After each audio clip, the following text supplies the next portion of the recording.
In today's video, I am going to teach you how to move Figma Drafts files to a team project. By the end, you'll know 2 reliable ways to take a file that's sitting in Drafts and place it neatly into the right team project.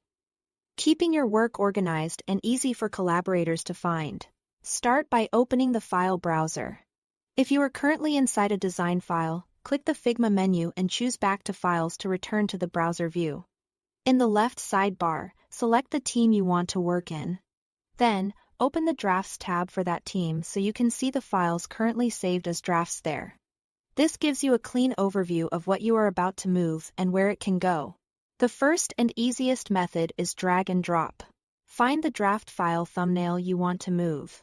Click and hold the thumbnail, then drag it over to the destination project listed in the left sidebar under your chosen team. When you hover over the project name, you should see a visual cue indicating you can drop it there. Release the mouse, and the file moves into that project. This is fast, intuitive, and great.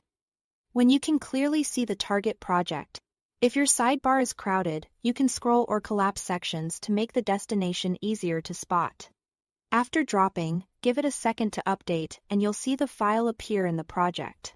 If drag and drop isn't convenient, use the Move File menu. In the file browser, locate the draft's thumbnail, right-click it, and select Move File. A pop-up will appear where you can search for or browse to the destination team, and then pick the exact project. Once you've selected the correct spot, click Move to confirm.